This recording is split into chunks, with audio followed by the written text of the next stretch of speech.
नमस्कार, India TV में आपका स्वागत है। मैं हूं आपके साथ दीपक प्रजापत। हरियाणा की 90 विधानसभा सीटों के चुनाव का ऐलान हो चुका है।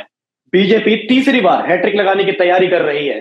आज इस कड़ी में हमारे साथ जुड़े हैं हरियाणा विधानसभा के डिप्टी स्पीकर रणबीर गंगवा जी। रणबीर जी, इंडिया टीवी में आपका बहुत बहुत स्वागत है।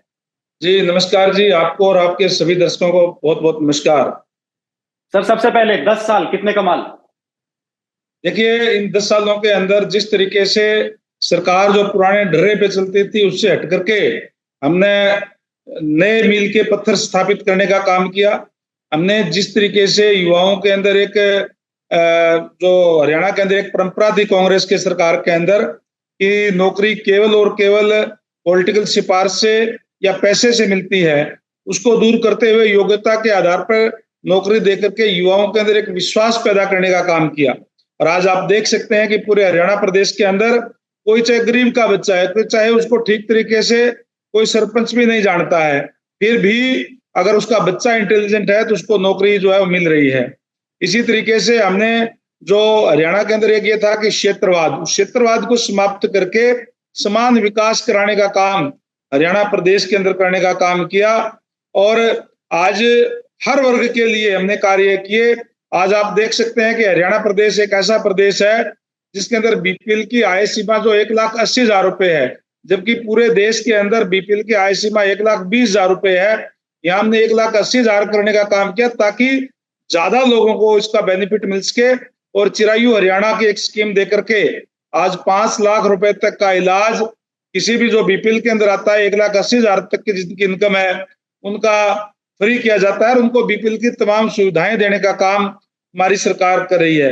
हमने किसानों को और ज्यादा लाभ देते हुए, जहां कांग्रेस के समय के अंदर किसानों के साथ एक बड़ा मजाक किया जाता था कि 2 रुपए के और 5 रुपए के चेक देकर के, इन 10 सालों के अंदर हमने 13,000 करोड़ से भी ज्यादा मुआवजा देने का काम किया है। जबकि भूपेंद्र सिंह हुड्डा जी की जो सरकार थी उसके अंदर केवल 1,058 करोड़ रुपए का मुआवजा उन 10 सालों के अंदर दिया गया था। यानी 12 गुना से भी ज्यादा हमने मुआवजा किसानों को देने का काम किया है। जी रणवीर जी, आपने अपने 10 सालों के कार्यकाल में हुए काम को गिनवाया, लेकिन हुड्डा साहब तो धन्यवाद यात्रा निकाल रहे हैं। दीपेंद्र हुड्डा जो है वो हरियाणा हिसाब मांगे हरियाणा के नाम से यात्रा निकाल रहे हैं। और आप लोगों की जो यात्रा है मारा हरियाणा, नॉन स्टॉप हरियाणा के नाम से यात्रा निकल रही है। तो जो जनता है, हरियाणा की जनता, वो कंफ्यूज हो गई है, क्योंकि काम आप बता रहे हैं कि आप लोगों ने किए, लेकिन धन्यवाद यात्रा भूपेंद्र सिंह हुड्डा निकाल रहे हैं। देखिए, कंफ्यूज कभी भी नहीं होती जनता। प्रदेश की जनता बहुत ही समझदार है। और आप ये देखेंगे कि एक बार फिर से हरियाणा प्रदेश के अंदर भारतीय जनता पार्टी की सरकार बनेगी, क्योंकि भूपेंद्र सिंह हुड्डा जी कह रहे हैं कि हम हिसाब मांग रहे हैं। हाँ, हमारा हिसाब तो बड़ा क्लियर है, बड़ा साफ सुथरा है। हमने ट्रांसपेरेंसी से सरकार चलाने का काम किया है। ऐसा कोई भी गांव हरियाणा प्रदेश के अंदर नहीं है जिसके अंदर 1 करोड़ से लेकर के 5-7 करोड़ रुपए तक के काम ना हुए। हमने जैसे कहा कि हमने जो बड़े गांव थे जिनकी आबादी 10,000 से ज्यादा है, उनके अंदर महाग्राम योजना लेकर के हमें आए हैं, जिसमें हमने सीवर के, पानी के सारे कार्य हमने किए हैं। जल जीवन मिशन के तहत हर गांव के अंदर हमने नई पाइपलाइनें बिछाने का काम किया है। और अमृत योजना के तहत हमने शहरों के अंदर जो है पाइपलाइन बिछाई है, नए वाटर वर्क्स बनाने का काम किया है।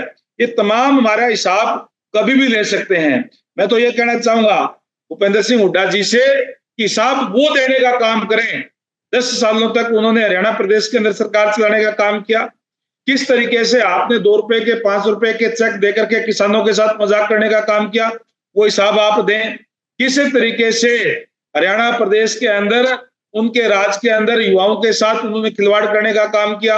उन्होंने जो अपने अपनों को नौकरी देने का काम किया, केवल पैसे के अंदर नौकरियां बेचने का काम किया, उसका हिसाब देने का काम करे कि कितनी लूट उन्होंने मचाई।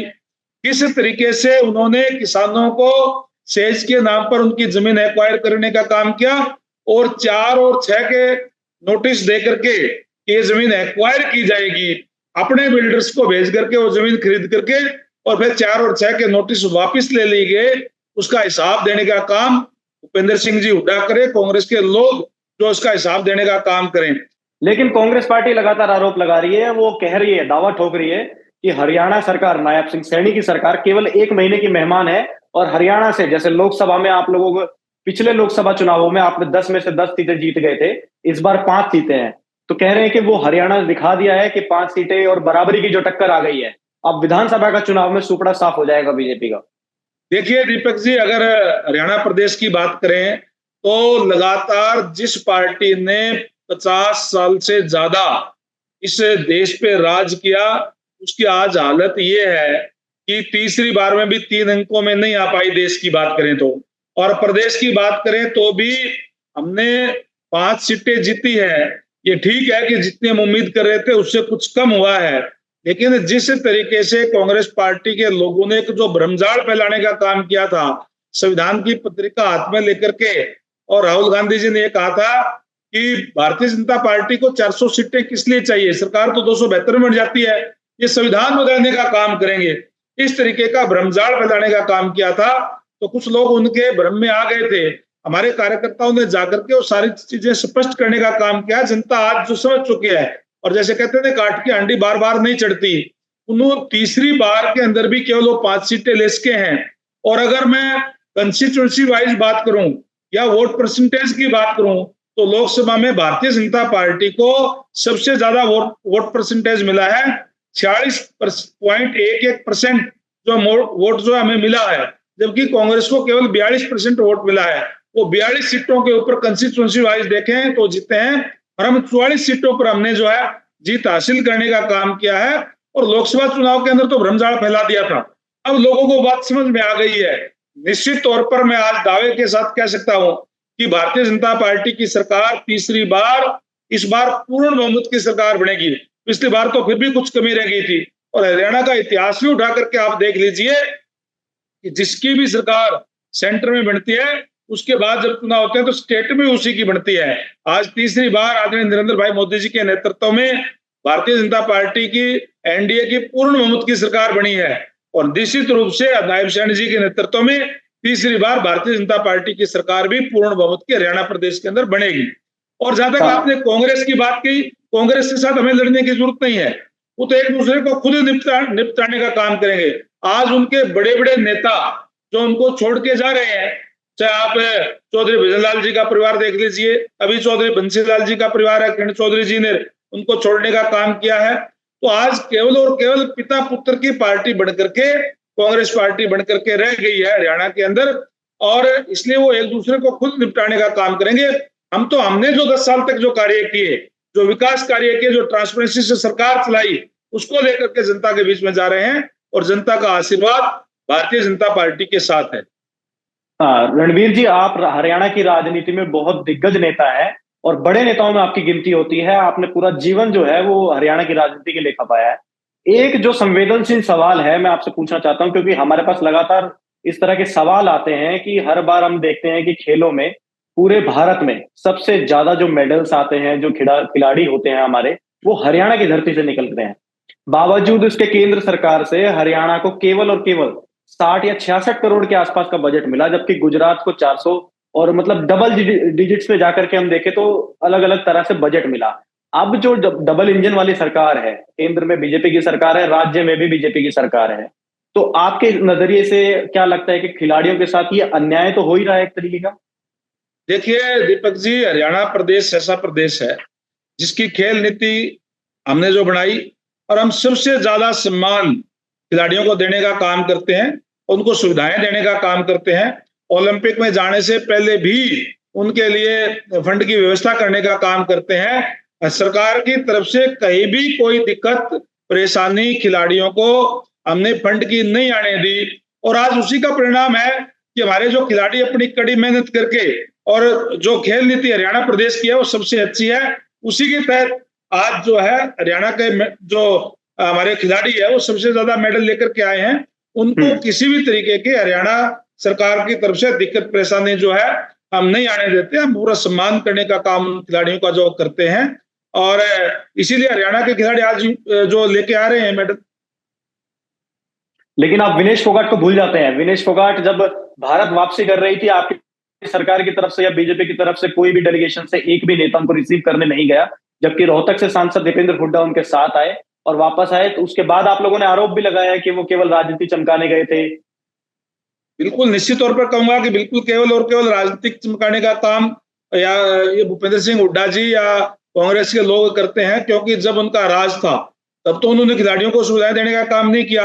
हमने हमारी जो बेटी है, देश की बेटी है विनेश फोगाट, उस वो बहुत ही जज्बे से उसने अपनी लड़ाई लड़ने का काम किया और इसलिए तुरंत उसी दिन माननीय मुख्यमंत्री महोदय ने ये घोषणा की कि हम बेशक उनको जो मेडल वहां नहीं मिला, सिल्वर मेडल जो भी है, लेकिन हमने जो तमाम वो सुविधाएं हम उनको देने का काम करेंगे जो सिल्वर मेडल जो लेकर के आती है उसका।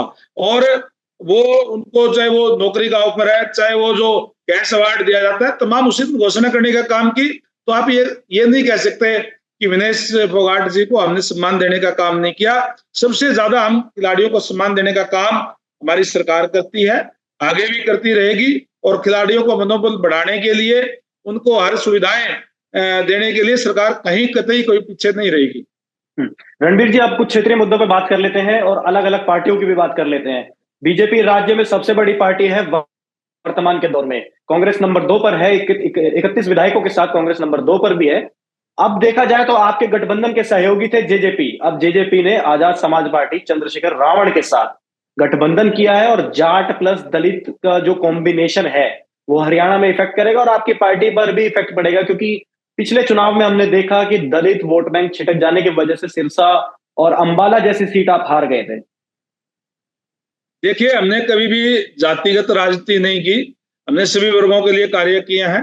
वो उन लोगों की सोच हो सकती है कि वो कोई इस टाइप की, कोई जाट की, दलित की बात करे। हम तो पूरे हरियाणा एक, हरियाणवी एक का नारा देकर के सबकी बात करने का काम करते हैं। और जहां तक आपने जेजेपी की बात कही, जेजेपी लोगों का विश्वास खो चुकी है। आज लोगों ने उनको नकार दिया है और वो आपने देखा भी होगा कि लोकसभा के जो परिणाम आए हैं, किस तरीके से उनको वोट आए हैं, उससे आपको दिखता है। तो आज उन पे कोई चर्चा करने की बात या उनकी कोई बात इस टाइप की है ही नहीं जिसपे इतनी कोई चर्चा की जाए या उनका लेकिन आज। चौटाला साहब कह रहे हैं कि ताला जो है वो जेजेपी लगाएगी और चाबी भी जेजेपी की से खुलेगा। देखिए, वो तो यही कहेंगे और क्या कहेंगे।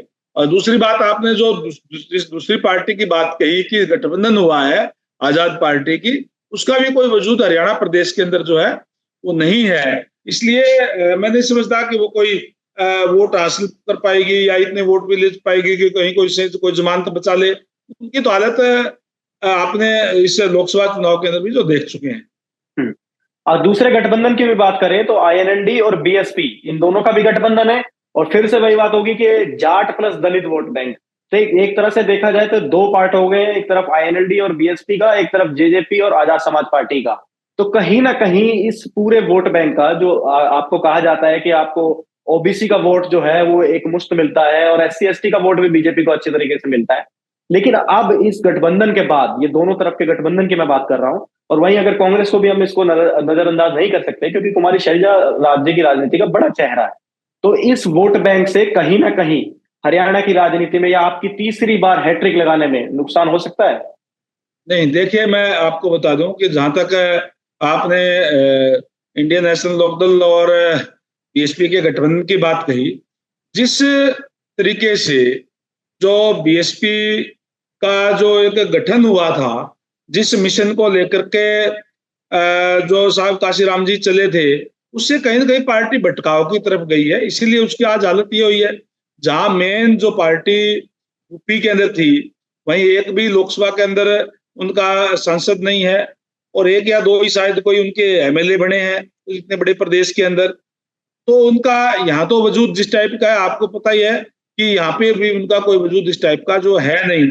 और जहां तक इंडियन नेशनल लोकदल की बात है, इंडियन नेशनल लोकदल पार्टी भी जिस तरीके से उनका बिखराव होकर के जेजेपी और इंडियन नेशनल लोकदल पार्टी बढ़ने के बाद में, टूटने के बाद में जनता में विश्वास खो चुके हैं।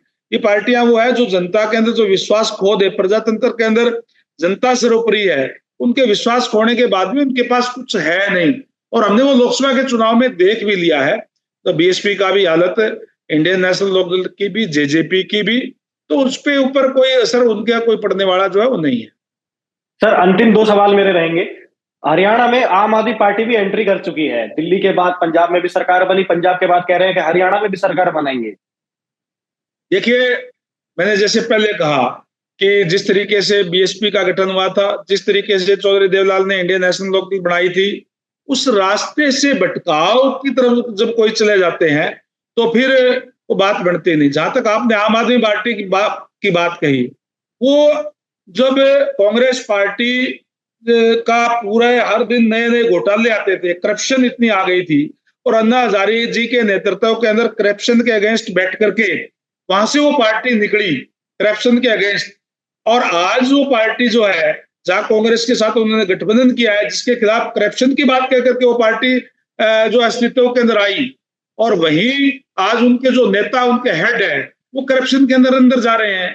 उनके चाहे मुख्यमंत्री हैं, चाहे वो उनके जो सीनियर लीडर है, जो सीनियर मंत्री है, वो जब अंदर चले गए तो जनता का विश्वास फिर खो देते हैं।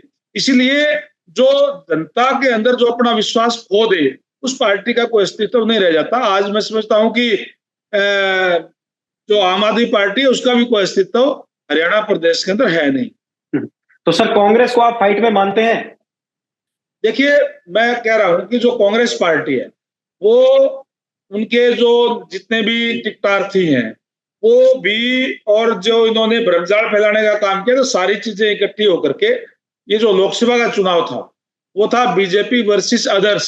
सारे के सारे इकट्ठे होकर के उन्होंने चुनाव लड़ा था, और इस चुनाव के अंदर उनके जो कैंडिडेट है, वो भी जो एक को टिकट मिलेगी, बाकी अलग अलग कोई कैंडिडेट जो है वो उनका भागेगा, या उनके जो है और टिकटार्थी जो और वो जो अपने अपने चुनाव लड़ेंगे, तो अपने आप वो बिखर जाएंगे। आप देखना अभी अगले आने वाले एक सप्ताह के अंदर किस तरीके से उनका बिखराव होता है। इसलिए हम कहते हैं कि हमारा उनके साथ कोई टक्कर नहीं है। हमने जो 10 साल तक जो कार्य किए, उसको लेकर के हम लोगों में जाएंगे। कांग्रेस पार्टी तो एक दूसरे को खुद ही वो निपटाने का काम वो कर देंगे। हमें उनसे निपटाने की, हमें उनसे लड़ाई करने की कोई जरूरत नहीं है। बिखराव की और निपटाने की बात कर रहे हैं, लेकिन उस बिखरे हुए जो लोग वहां के नेता होते हैं दूसरी पार्टियों के, उसको आपकी पार्टी ऑन कर लेती है। अभी आप देखिए, किरण चौधरी, श्रुति चौधरी, फिर आप इधर चले जाइए, क्या नाम है, कुलदीप बिश्नोई को भी आपकी पार्टी ने ऑन किया। आप भी दूसरी पार्टी से आए थे। तो कहीं ना कहीं क्या बीजेपी के कैडर्स में एक नाराजगी भी है कि हम लोग इन्हीं के विरोध में काम कर रहे थे, लाठी डंडे भी खाए हैं, सड़कों पे प्रदर्शन किया है, बहुत सारी तमाम चीजें की, और बावजूद इस पार्टी में आने के बाद हम इन्हीं के लिए काम करेंगे? देखिए, पार्टी का जो कैडर है वो अपने आप को ठगा हुआ महसूस करता है। देखिए, जो चौधरी बंसीलाल जी है, वो हरियाणा के निर्माता के रूप में जाने जाते हैं, आप सबको पता है।